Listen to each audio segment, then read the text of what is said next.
This motion moves that this council notes that since 1996 South Australia has had a deferral period for gay and bisexual men looking to be donors of whole blood, meaning they cannot donate blood unless it has been 12 months since their last sexual contact with a male partner.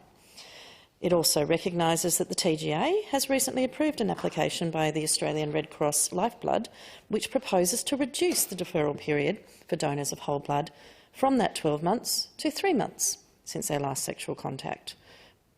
It also supports the removal of this restriction and calls on the state government, the Marshall government, to effect its implementation in South Australia so that more people can donate blood, regardless of their sexuality or sexual activity.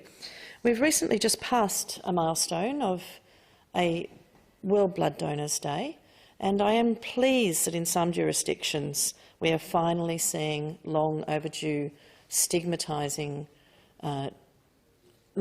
reforms removing the stigma that has been unnecessary for health reasons for some period of time. In Australia, of course, there is largely across all jurisdictions a 12-month deferral period for donors whose sexual practices, according to the Department of Health, put them at increased risk of acquiring infectious diseases that can be transmitted by blood, cells or tissues. This deferral period does indeed apply to a number of donor groups, and it is based on sexual activity in terms of risk factors and includes male-to-male sex and sex work. Over the past few years, a number of international moves have been afoot to reduce these now archaic and erroneous periods of deferral of that 12 months. For example, in November 2017, the UK began incrementally moving from that 12 months to a 3-month period for deferral for all sexual activity-based risks, including male-to-male sex. Canada and the USA, respectively, have done the same. Canada in June 2019 and the USA in April 2020. Moves are afoot to move away from these historic deferrals and prohibitions on who can donate life-saving blood, whole blood. And at the moment, the Red Cross Lifeblood submission has actually put to the TGA that there should be a significant number of currently prohibited donors able to change that deferral period from the 12 months to the 3 months. That includes male donors who have engaged in male-to-male sex, female donors who have had sex with a man who has had sex with a man, transgender donors who have had sexual contact with a man, sex workers, male or female or transgender, overseas sexual contact with a resident of a HIV high prevalence country, as well as IV drug use and those who have sexual contact with a partner who is known to be infected with a blood-borne virus such as the range including HIV. At the moment, the TGA has evaluated that application and it has indeed accepted the science here, the science which stands against the stigma that has been applied to this group of potential donors. And following that, there's been a regulatory decision to accept the proposal of Lifeblood, also known more colloquially as the Red Cross, to reduce that deferral period. But what, unlike Victoria, where my colleague, Greens MP, Dr Tim Reed, has approached the Minister for Health there, and certainly Dr Tim Reed, who's the State Parliament's member for Brunswick in that jurisdiction, does have a public health background and does know his stuff when it comes to this, and he is both a politician and a clinician, to reflect on some words made earlier on by the Minister for Health and Wellbeing.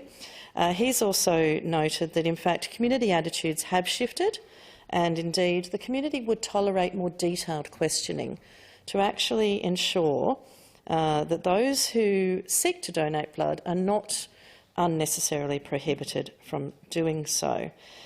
We know, Mr President, that blood does not have a long shelf life and that we always need blood. and blood donors. To continue to discriminate against groups such as men who have had sex with men in the last 12 months is not only stigmatising, it is not best health practice to base our approaches to this issue on the science and not on the stigma. I'm very pleased that Minister Martin Foley has actually cooperated and worked not only with Dr Tim Reed, Greens MP, but also has taken up the TGA's shift, and there in Victoria they have now moved to reduce the deferral period down to 3 months. This motion simply asks the South Australian Government to do the same. The TGA has cleared the path for you. The Red Cross, and in their guise as Lifeblood, has put the science to the TGA and has had that accepted.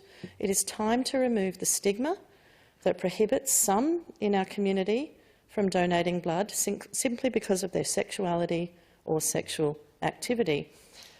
Many decades have passed since particularly the HIV, AIDS, then pandemic.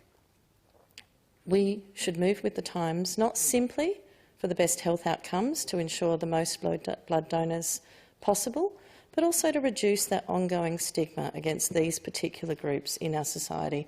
I know that the Red Cross has not been the ones who have held this particular position, but I also know that they're the ones at the coalface who have to ask these questions of potential donors and deny potential donors. And I've told this story before. I remember a few decades ago, one day donating blood and being asked the script questions, have you had sex with a gay man in the last 12 months?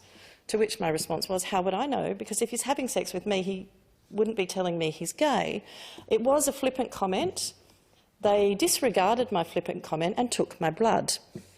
Had I been a man, they likely would not have. Almost certainly would not have.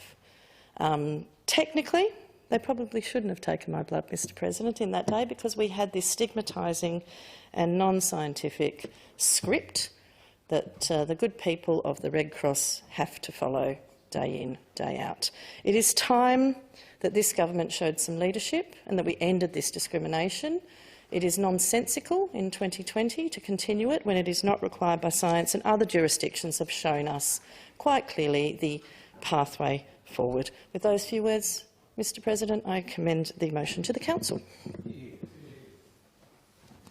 Can we have someone to take the adjournment, please? The Honourable Mr Hood. Thank you, Mr President. I move the debate be adjourned. Seconded. Seconded. Put the question. Those for questions say aye. Can't say no. The ayes have it. Honourable Mr Franks. An order of the day for next Wednesday. Seconded. Put the question. Those for questions say aye. Can't say no. The ayes have it.